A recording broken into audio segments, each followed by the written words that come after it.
pastor can go yes baba e ko ro bi baba ko ro mo le mo ta pe wa ji na ko sim Jehovah ne Jehovah ale ko zi ko sim na Jehovah ulo me shoku gbagi ni mo ko na ba machine kare na ko zi ko mo video te na machine na ngo brother of mo ko je go brother ngo ro wala ko je go ti asema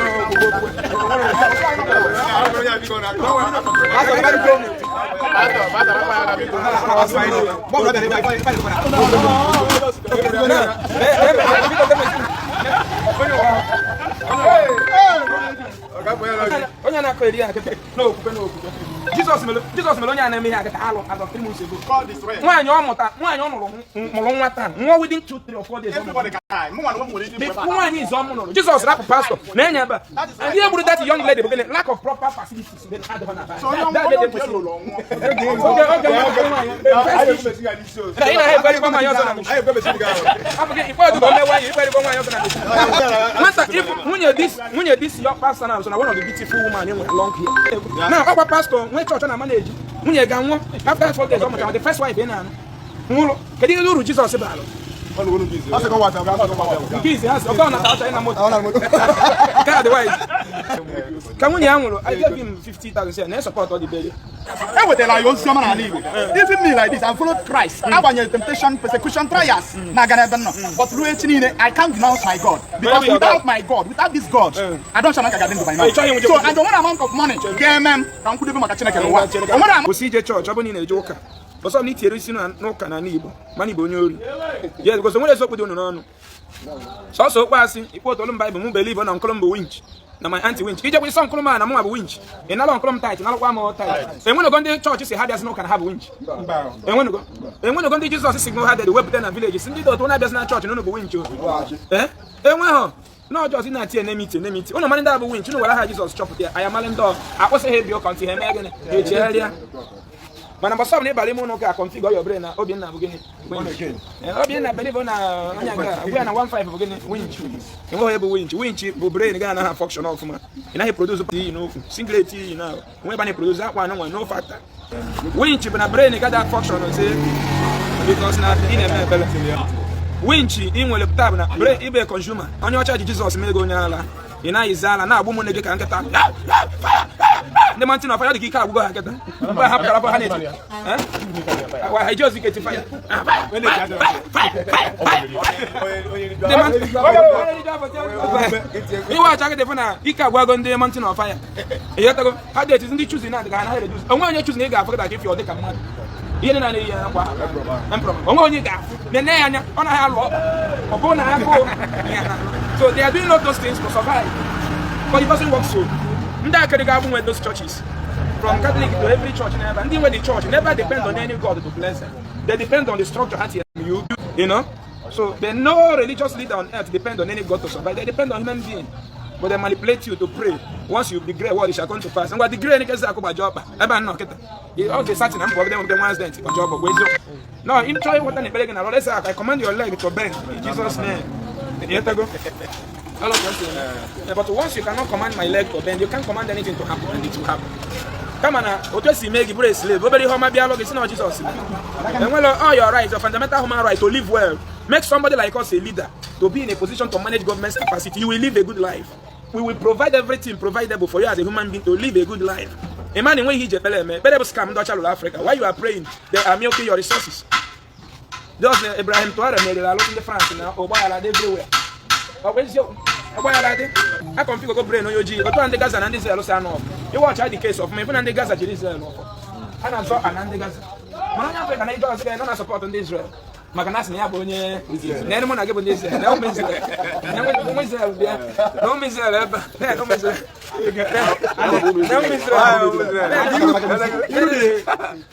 means na church. Na so so. Na onye ochi ke dozo go be nnia, ozo onye okigwe, ma ozo onye otu ocha. Tinezi na ya bụ onye Israel. Meri mutala God we mu dey. I bụ ndị Igbo, won ya. I bụ ndị Igbo pụta ndị Igbo. This young man now village m na onye agada bụ ofu na ofu nna. Mgbakwa abụọ go nteji abụọ, okpulu abụọ, ofu na ofu nna. Ma the history onye ga-akọla anyị na-agụ na ndị Jerusalem. Ya tago job baba na obodo Tetosene. Thessalonia. People buy the microphone now. When they were moving to the land of Telosia, and the Lord confronted them and told them, "My son, I am giving you this land to possess it." Elijah no go born aside is in that direction. Only if we have beach in that village. On now we're gonna come in David and I so we naka. I went to Nirube Joshua. I went to areas opu esi ne we ga. Just so we see am gwaje we niru no ga foku tano niru no ga eja we no ogo mere na ya. Nwa chuku kede bi na eje. Nwa chuku ngwa na eje ba hi na eje. Na eje ba hi na eje. Mgba ha na agwa gi na eje ba hi na eje. O mani no na afofu. Nya na Britain, the Nigeria government are go 5 and 6. They know you are suffering. Family need to how many one ya aja. Family no in pains, you need to pay rent. Do you get me? Family if he seek them go after the content against easily because the system is not working. About that and in here be meta and Europe is your container. You don't need to do it. If you do it, see them man buy a container I do of you do him or maybe a way man or bad tomorrow age. It will be another loan man for. Do you get me? So I'm in on all these conditions and I was want to get by in age. Want to get by in age. Job on Elijah Jegafe. Want to in a book where Elijah Jegafe during COVID-19 the whole citizen in America $1,200. During COVID-19, oh my God, $500. Each state in America can the whole Nigeria. America, how many states? About something state, if I'm not mistaken. But each state can the whole Nigeria. Each New Delhi in Nigeria.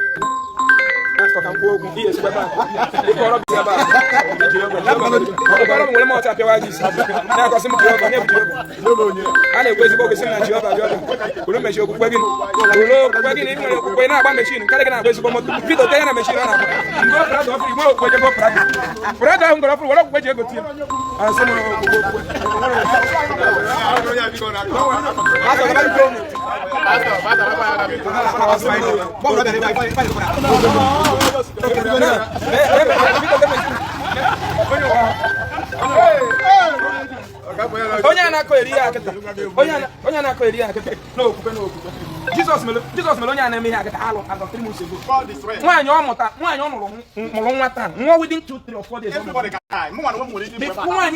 Jesus rap pastor. And here that young lady beginning lack of proper facilities. So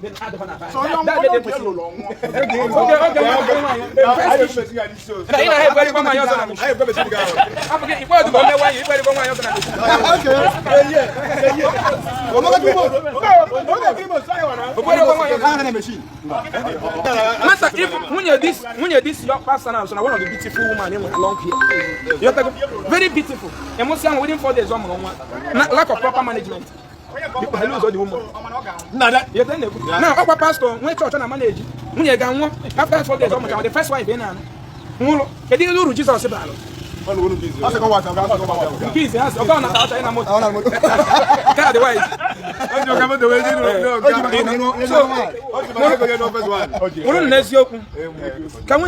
gave him 50,000 and support all the baby. Jesus on your wash. You know why? When you got more after 4 days or 120 something years. You know, I'm Jesus. I've never seen faith. You want to faith, but you don't want to go on. You can never pay more to us. Faith. Faith, you got them over. You can have more. And I'm 15,000. Go up with it, with faith. Go with it. Same faith. Only American weapon. They only have a weapon in America, 52 states. 50 states came in America. 50 states came in America. Each state can Nigeria. Man, you for you have $1,200. Man, Africa trying the power of man. How trying the power of God? Achọrọ m ịmara ya ka mara ike dị na mbilite n'ọnwụ ya ka ị machara ike dị na mbilite n'ọnwụ ya ewu ọkụ na be Ezeaku wee na chọọchị gị ọ wụrụ eziokwu ka ị machara ike dị na mbilite n'ọnwụ ya ewu ọkụ na chọọchị ewekwa ebe ahụ na-ekpe ekpere. We need to wake up. Religion bụ scam. Gị na ndị ọcha bụrụ nwanne. That is why today see they will sweep everything about you out. Gị na onye ọcha bụrụ nwanne. Onye ọcha can never give you something na manata gị ego. Onye ọcha manye gị Bible like double nara gị ego. And the man produce a Bible without their instruction. You have to go. And never need you to move. In a baby, never because they get in video, but don't come and listen. Never because they can never Jesus be ever. Never Holy Ghost and be measured one car or the offer. Never called. No, just Switzerland, Guinea Ghana, on anywhere. Never when I give you, never can. Never know man in Europe. Don't have you the Bible. Put the resources in Africa, and it does it better. On your channel, on the baby, and this show. Naturally, when said, everywhere in the whole world. Juna prison. Now, Ghana head the port to Nigeria. Ghana getting ahead the port to Ghana. Ghana must go. Now Nigeria must go. See the law Nigeria must go. The way na Ghana. General Nigeria must go. The way na Ghana. To ban Nigeria ba no for fa. To not about Nigeria. Babylon dem kwesi for man. Somebody that Lana. Not defend that Lana. If the Bible say Bible say and now what Donald Trump say and it comes to pass. President North Korea preach anything religion there.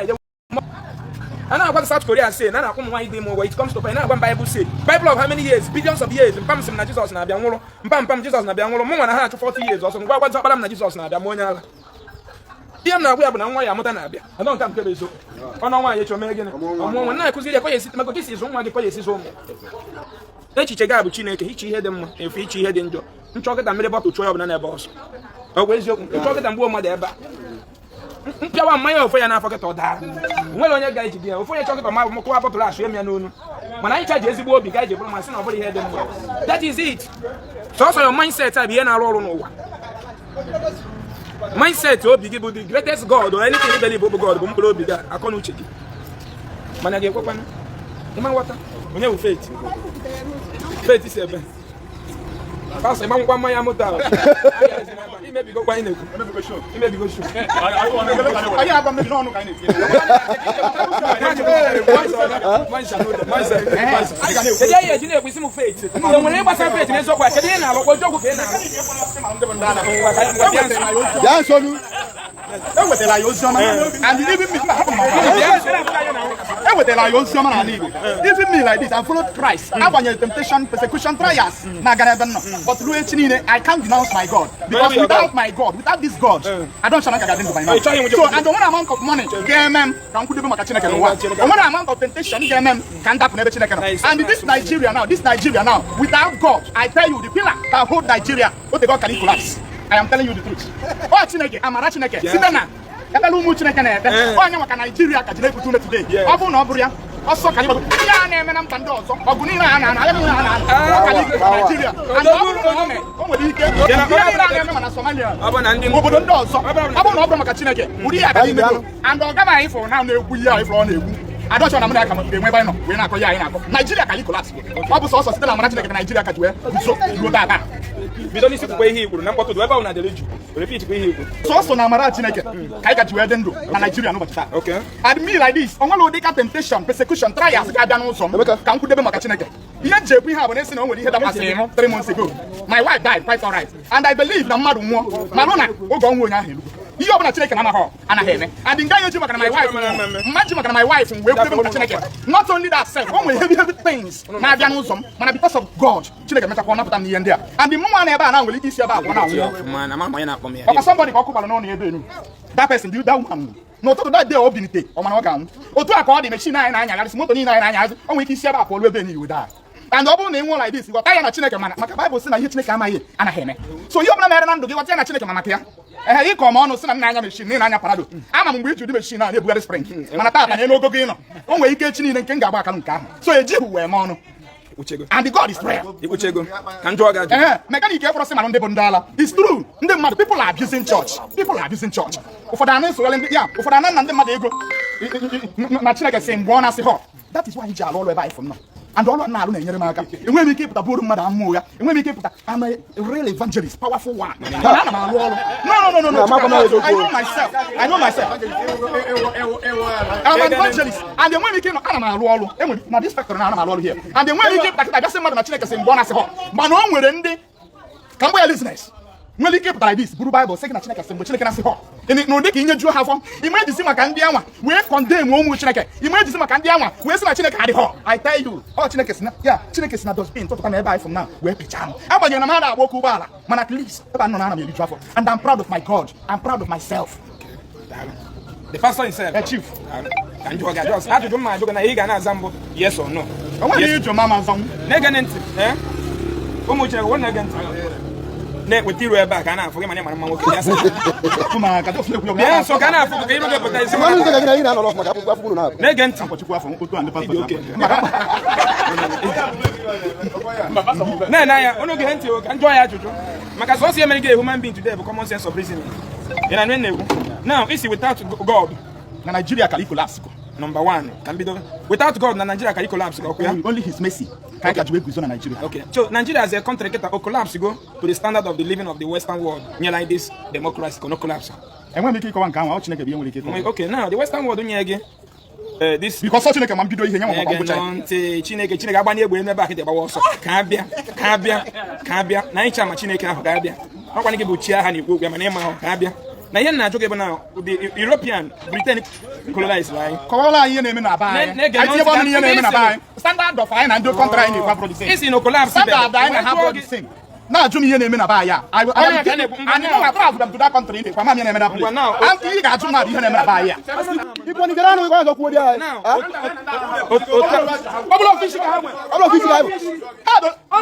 Ado siripa ba keni do siripa. Awa do siripa. Keni do siripa.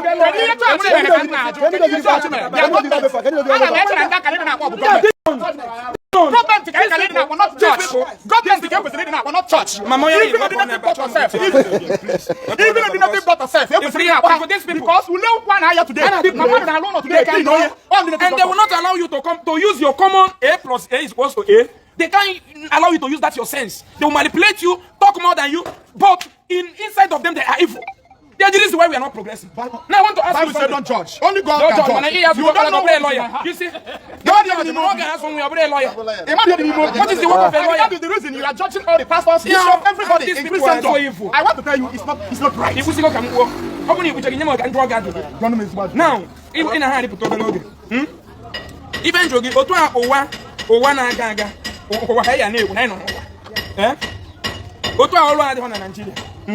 Police had the home, much more than in educated. Because of just almost preventable. Facility gauges so hard. No ambulance in a village. Such country will collapse, it will not collapse. In 21st century, I collapse, it will collapse. I collapse.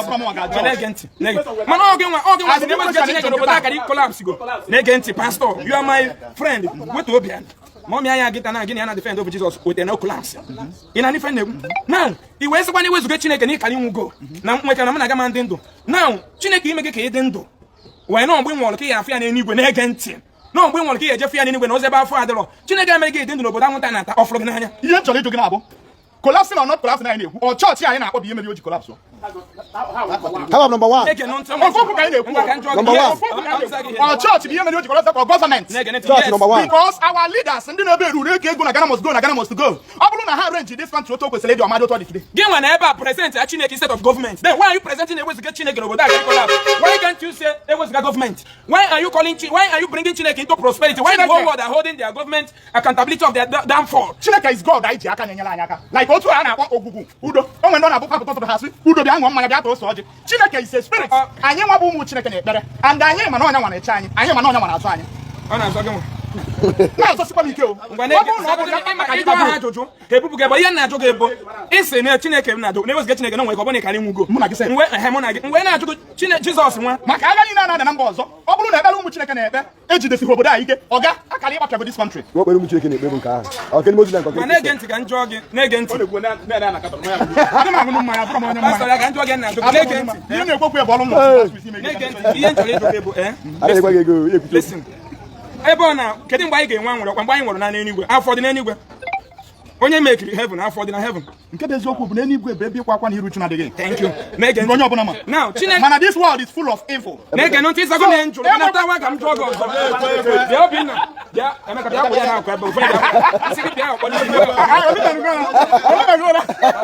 na-ege ntị zam ihe eluigwe bụ ebe ịkwa akwa na ihe iru uju adịghị ọkụ ya na dịwa ka gị otu a eluigwe bụ ebe ịkwa akwa na ihe iru uju adịghị ọkụ ya na God nwere ebe ịkwa akwa na iru uju adịghị rapụ mụ na gị na-aba ya dị ndụ ọ dị mbụkwa na ya na this world is full of evil so enwere hope n'ụwa na ị ga-abịa na alacha aka n'ụwa this world is full of temptation ya ka nne bụ na-achụ gị bụ ọka mma na God mere ka anyị nwụọ jewe n'eluigwe na-ege ntị otu a God arapụ mụ na gị ya dị ndụ n'ụwa na-ata afọ kama anyị ga-anwụ jewe n'eluigwe God ahụfụrụ anyị n'anya o nwere ofe ihe ịghọta banyere ọsọ eluigwe and ka m nwere opportunity ogide nda ebe nda ihe njụ oge bụ sami enyi Nya ka nchọrọ ịza no. ebe ọ na-enigwe bebe dị mma kedu emere ya bụ malaria mebe gị je nwa ọgwụ malaria ka ị ghara enwejebe enigwe Ka nzagoro nke ejo first, onwe nke ejo. zanka ebe enigwe bụ ebe na-atọ ụtọ nwere onye nwere visa America dọka ya ma ọ visa Dubai kedu eme na ịchọzi nwere visa enigwe bụ malaria plus ije nwa ntị malaria onye China dị eju kalọ Until ọ bụrụ mmasị Chineke na olugo ka ị hapụ ụwa. Ị ga-elapụ na ewu agwụ maka mmasị Chineke. Mgbe ọ bụla ọ bụrụ mmasị Chineke, ị mafụrụ ọgwụ ị ga. Oh, you don't like concern the death of my wife. Of my neighbor, ebe ka ije. kedu ụlọọgwụ ije kedu ebe ụlọọgwụ dị ụlọọgwụ ije nwe cardiologist cardiologist eme na abụghị na akụ na amam ihe galọn na-agwụ ihe m nọ na field yake na akọlọ bịa kpọrọ m basa na ekwutere nwunye gị kịta nweta mebe akịta ogbunyuo m anya because obodo anyị nọ na ya ịmụ na ma nghọta ụnụ kwesịrị na anyị nọ Jizọs ga-enyere anyị aka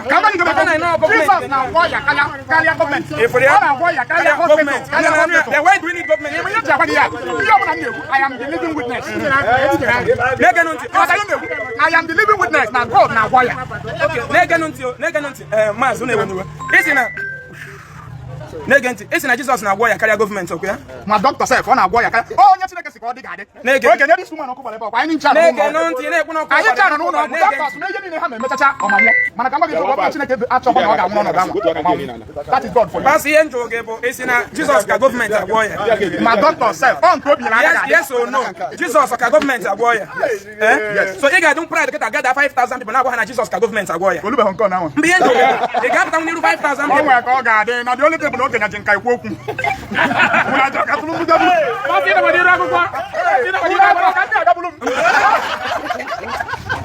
ji nka ikwu okwu.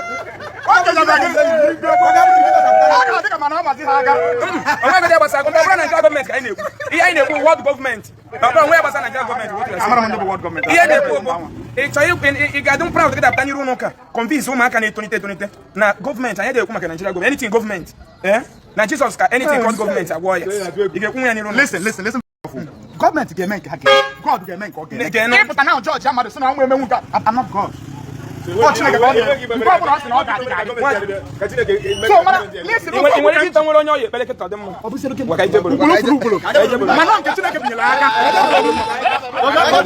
ka ije boro ka anyị nọ na live minute site anyị mejide ka ije boro banye mechidi bịa bute moto Henry bute moto ka ije boro Ọya Chineke ka ije boro ha ka nkụ Chineke ga-echu ụzọ a na-adịkwa na-abala hụ n'uche agakwanụ m ntị gbadata. ị ga-ama ntị gbadata bifọ Ịma na ebu bụ ọ Julaị kwụ ya like this ọbịa ịmụ na ọbịakwa na ebu bụ ọjọọ Julaị kwụ ya like this ọbịakwa ọ bụrụ ebe anyị nọ na factory like this na-akpọpụ elu kama anyị ga-ajụ n'eluigwe ese na ọsị m gaba so I'm not alone. O nwere onye nwe m o nwere onye na-asị m move I move ọ sị na kwana m kwado now ịma na ọmmasị ya mmanụ na ọmmasị ya ibụrụ m nwa na ebe a now ọ na-abụ anyị pụta ụtụtụ anyị na-ekpe ekpere I will tell my ụmụazị m na ha bi si ha agwacha m ha ma pin m gwa ha ụmụ pin m nwegasị n'obodo a maka a da ama na kpuo na etetazi m ha sị broda no nsị na ama m ihe njekwe wa abụrụ so n'ihi na agbamoto dị enu abụrụkwa ya o ego gị juru ebe nke so ọ masị iwepụ ndụ a mgbe o ji si ya mụ na gị na-ebi a bold life this is a bold life a sị ka ije weboro mi hospital ekwuzi na Bible say come in time of trouble I will answer you the hour has come ka ije weboro mi ọ ga-adịzi ka na amara aka mana Elijah na ndị amụma abalị mara aka akwadoro ya akwado anyị akwadogonu Bible say go into the world you will date until anywhere